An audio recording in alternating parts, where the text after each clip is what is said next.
안녕하세요. 김동섭입니다. 10월 23일 아침 시작하도록 하겠습니다. 오늘 새벽에 끝난 미국 시장은 하락 마감을 했는데요. 하락 이슈가 새로운 것은 아닙니다. 항상 있었던 이슈가 약간 확전되는 그런 흐름이었다, 이렇게 해석을 할 수 있는데요. 지금 미국이 대중국 관세로 현재 계속해서 싸우고 있는 상황이죠. 중국이 히토류 통제 강화하겠다라는 발언 이후 미국이 관세 100%를 추가 관세를 하겠다, 이렇게 대치하는 가운데 그 G7 공조 속에 소프트웨어 기반 제품에 대해서 수출 통제를 공조하겠다, 이렇게 지금 얘기가 나오고 있어요. 그래서 이 소프트웨어 기반으로 만든 제품이 이것도 굉장히 많습니다. 노트북부터 Z핸드까지 굉장히 광범위하다고 합니다. 그래서 이 부분을 수출 통제를 해서 중국의 히토르 통제에 대해서 대응을 하겠다, 이런 분위기가 좀 형성되고 있는 상황입니다. 그것이 이제 미국 시장을 하락시켰죠. 중국과의 무역 분쟁이 계속해서 긴장감 속에 있고 그것이 확전되는 거 아니냐라는 불안감이죠. 일단 아펙 정상회담까지는 한 7일 남았죠. 일주일 남았습니다. 30일 날 하고 11월 1일까지 하니까요. 그때까지 협상 테이블에 올릴 수 있는 걸 많이 올리는 거죠. 그래서 서로 압박하는 그런 과정인데요. 제가 볼 때는 일단 협상의 우위를 좀 점하고 하자는 그 과정이 계속 지속되고 있는 과정, 이렇게 해석으로 해봐야 될 것 같다 말씀드리고 싶고요. 어제 뉴스 보니까 이런 뉴스가 있더라고요. 히토류 관련 뉴스가 있더라고요. 현재 히토류는 중국에 꽉 쥐고 있잖아요. 전 세계 96%를 쥐고 있는 상황인데요. 이 히토류가 과거 1990년도에는 미국이 점유율 1위였습니다. 그리고 히토류 광산이 미국 내에도 있고 여러 곳에 있습니다. 그 제조 공정이 이제 문제긴 한데요. 얼마 전 20일 날 호주 총리하고 미국이 백악관에서 그 히토류 안정적 공급망을 확보하기 위해서 30억 달러 투자 얘기가 나옵니다. 그러니까 지금 미국이 중국과 무역 협상을 자꾸 100일씩 늘리는 이유가 이런 히토류 공급안에 대한 어떤 대안을 만드는 과정이 아닌가 싶은 거고요. 그 대안이 만들어지고 있는 것 같으니까 중국이 히토류 통제를 강화하는 그런 상황이 아니었나. 근데 과거에도 이 히토류를 개발하려고 할 때마다 중국이 저가의 히토류를 공급하면서 그 개발하려는 그 기업들 다 부도를 만들었다고 합니다. 그리고 그 지분을 인수하고 하는 게 반복됐다고 하는데요. 미국이 지금 그걸 준비하는 과정에 있으니까 아마도 중국도 거기에 대한 대응으로 히토류 강화를 더 해서 대응을 못하게 하려고 하는 그런 상황이 아니었을까 하는 생각이 좀 드는데요. 그래서 아마 히토류 통제 강화 갑자기 나온 것 같고, 미국은 중국과의 관세 문제를 한번 해결해 주지 않는 게 시간을 끌어서 이걸 해결하려는 그런 상황이 아닐까, 그런 생각도 좀 듭니다. 어쨌든 미국과 중국의 어떤 관세 문제에 대한 대립, 그렇죠? 무역 분쟁에 대한 대립이 오늘도 시장을 약간 눌러버리는 그런 상황이었다, 그런 해석을 해야 될 것 같고요. 그 다음에 또 요즘 실적 시즌인데요. 실적도 그렇게 좋지는 않았습니다. 테슬라 같은 경우에는 판매가 굉장히 늘었는데 순이익이 엄청 줄었죠.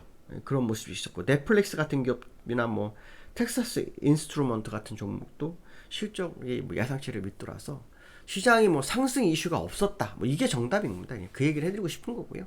그로 인해서 일단 시장은 눌리고 끝나는 그런 모습입니다. 그렇다고 해서 이것이 지금 나온 재료들이 시장을 완전히 하락으로 이끌어가는 그런 상황은 아직 아닌 것으로 판단해야 될 것 같고요. 그 다음에 미국 셧다운 21일째 진행이 되고 있습니다. 가장 긴 시간이 진행되고 있는데요.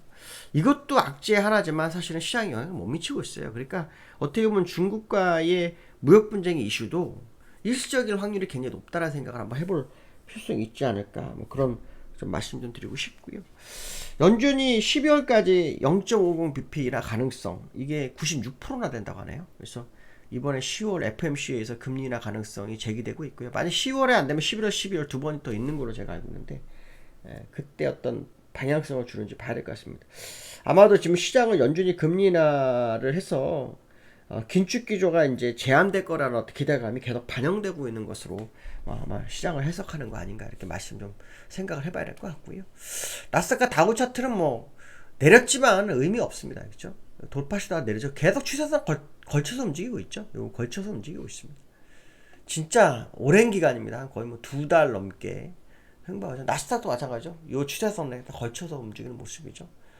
거의 2달 가까이, 그쵸? 2달, 뭐 한 달이죠. 약간 오른 것까지, 한 달은 일부 올랐고, 그 다음에 2달, 한 달은 또 횡보니까, 그 2달을 이렇게 움직이는 그런 흐름을 좀 보이고 있다. 이렇게 말씀드리고 싶고요.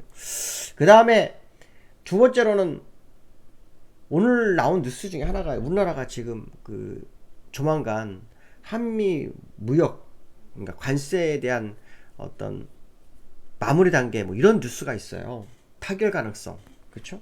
그래서 뭐 며칠 전에 열흘 안에 뭐 타결을 될 수 있다, 뭐 이런 얘기를 하는데 거기에 걸림돌이 딱 하나가 있잖아요. 3,500억 달러. 어떻게 해결할 거냐에 대한 부분이죠. 트럼프는 계속 선불을 얘기하고 있는데 선불을 할 수가 없죠. 왜냐하면 3,500억 달러라면 우리나라 외환 보유고의 83%입니다. 만약에 저게 실제로 정부가 들고 있을 돈인가요? 아니에요. 뭐 기업도 가지고 있고 막 이걸 다 통계내 가지고 현재 외환 보유 가진 게 4,200억 불 정도 되거든요. 그러니까 83%를 주고서 시작한다. 이거는 거의 뭐 외환 위기라고 보시면 됩니다. 근데 이거에 대해서 이런 안이 나오고 있습니다. 250억 달러 진짜 8년간 분납을 하고 2029년 1월까지 하고 그 다음에 그러면 딱 2천억 달러 되죠. 1,500억 달러는 신용 보증을 하겠다. 이게 될지 안 될지 모르겠지만 근데 그러면서 뭐라고 나오냐면요, 미국 측의 의중이 반영된 거다라는 뉴스가 나옵니다. 이게 오늘 아침에 뉴스가 나왔거든요.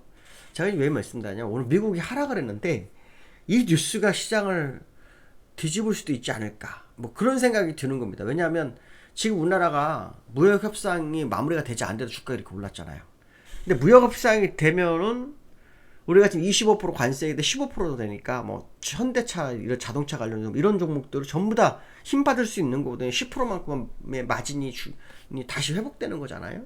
그러니까 이런 부분들이 지금 이슈로 또 되는 거가 자리매김하지 않을까 생각이 딱 들어서 이 뉴스를 말씀드리는데요.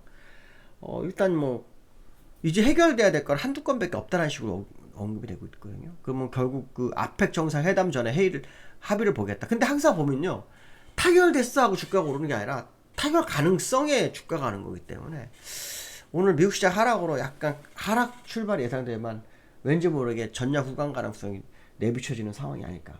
문제는 이제 오늘이 윗끌리 만기죠. 윗끌리 만기라서 이게 또 어떻게 될지는 모르겠지만 어쨌든 그 모습이 좀 시장에 반영되는지를 오늘 확인해야 되는 하루가 될 거다 이렇게 말씀드리고 싶고요. 그 다음에 코스피가 어저께 아침에 쫙 밀리는 모습이었는데 결국은 플러스로 끝났어요. 플러스로 끝난 이유가 수급적으로 기관이 어저께 시장을 주도했어요. 기관이 어저께 6,280억 사냈거든요. 근데 사실 기관이 장 초반에 3천억 팔았어요. 3천억. 근데 마지막에 3천억 걷어들이고 결국은 6,280억을 매수로 전환해서 1조를 매수한 격입니다. 그래서 외국인은 팔고 기관은 사는 그런 흐름인데 요즘은 기관이 시장을 주도합니다. 외국인은 퐁당퐁당 매매를 하면서 매수를 좀 안 하는 흐름인데 기관이 매수를 굉장히 강화하거든요. 근데 이제 오늘 제가 아까 오늘이 윗끌리 만기라는 표현을 썼는데 이 윗끌리 만기는 또 기관 장세예요. 기관들의 움직임에 따라 달라요. 근데 기관이 오늘 하락시키기 위해서 어떻게 매수했다? 하기에는 요 근래 매수가 좀 그렇죠. 그래서 오늘 기관이 시장의 어떤 주도적 역할을 하는지 이것도 한번 확인해 봐야 될 것 같다 좀 말씀드리고 싶고요.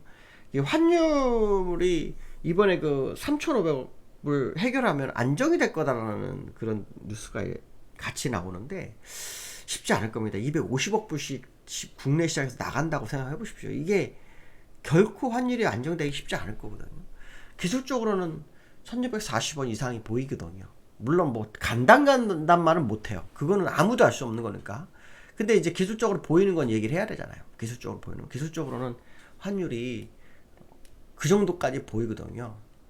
제가 월봉상으로 말씀드렸지만 환율이 이렇게 쭉 뻗어갈 수 있는 공간에 있거든요. 일단 뭐 1480원이 제일 중요하겠지만 이거는 뭐 웬만해서는 꼬꾸라지는 그런 차트는 아니거든요. 웬만해서 꼬꾸라지 차트. 물론 여기서 꼬꾸라지는지 못한다 그런 말을 또 못해요.